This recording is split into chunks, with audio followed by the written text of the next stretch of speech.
Assalamualaikum warahmatullahi wabarakatuh. Perkenalkan, nama saya Faradika Ahmad, NIM 122230039. Di sini saya sebagai moderator dari kelompok 6 dan teman-teman saya nanti yang akan menggambarkan penjelasan tentang laporan PJBL. Pada video kali ini kita akan menjelaskan tentang progres PJBL dari mata kuliah pemetaan dasar ini dari awal hingga akhir, yang akan melampirkan data, peta, dan saran hingga solusinya. Berikut adalah penjelasan dari Reva, Ongki, Rivaldo, dan Susan. Pengertian KKH. Kerangka kontrol horizontal adalah sistem titik-titik acuan tetap yang tersebar di suatu area dan digunakan sebagai referensi untuk menentukan posisi horizontal, yaitu koordinat X dan Y dalam survei atau pemetaan. Pengertian KKV. KKV merupakan konsep penentuan posisi vertikal, yaitu metode yang digunakan untuk menentukan ketinggian suatu titik di permukaan bumi relatif terhadap titik referensi tertentu. Metode pengukuran. Metode pengukuran yang kita gunakan dalam pengukuran kali ini merupakan metode sifat datar atau spirit leveling, yang merupakan metode pengukuran tinggi bidik alat sifat datar optis di lapangan yang menggunakan rambu ukur. Tinggi suatu titik merupakan jarak vertikal suatu titik dari bidang acuan. Berdasarkan gambar yang ada, beda tinggi antara dua titik merupakan jarak vertikal antara bidang acuan yang melalui kedua titik tersebut.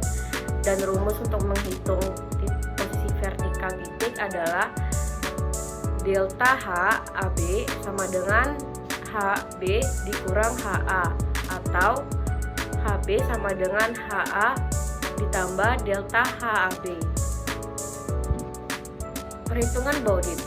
Perhitungan yang kita gunakan pada pengukuran kali ini merupakan metode perhitungan Bowditch, yang merupakan metode menghitung dalam pengukuran yang menghasilkan koordinat yang menggunakan koreksi kesalahan pada penutupnya. Lanjut ke perhitungan Bowditch, yaitu syarat sudut, yang dimana sigma beta ditambah syarat geometris, yaitu kalau dia menggunakan sudut dalam, jumlah data dikurang 2 dikali 180, dan kalau dia memakai sudut luar, dia memakai rumus jumlah data ditambah 2 dikali 180. Untuk kesalahan penutup absis, yaitu sigma dari jarak dikali sin azimut. Kalau lanjut ke penutup ordinat, yaitu sigma dari jarak dikali cos azimut.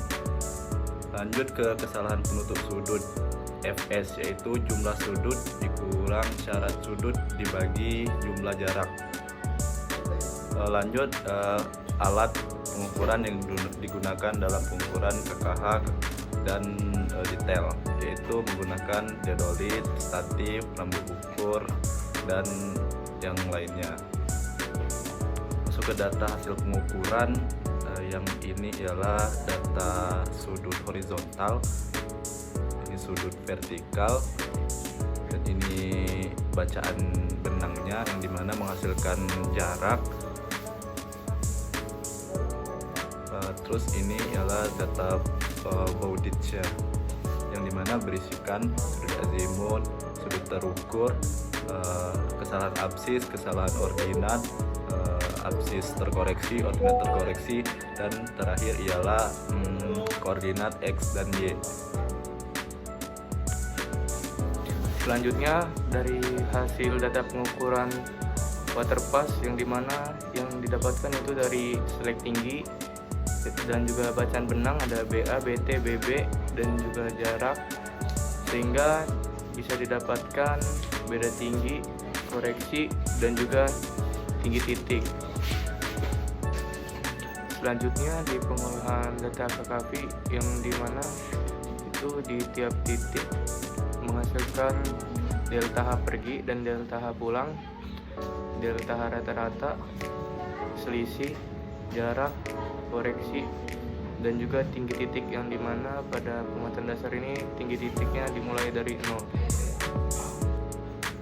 Selanjutnya dari hasil data pengukuran detail, yang dimana di diperoleh dari hasil pengukuran, yaitu bacaan benang atas, tengah, dan juga bawah, serta sudut horizontal dan vertikalnya.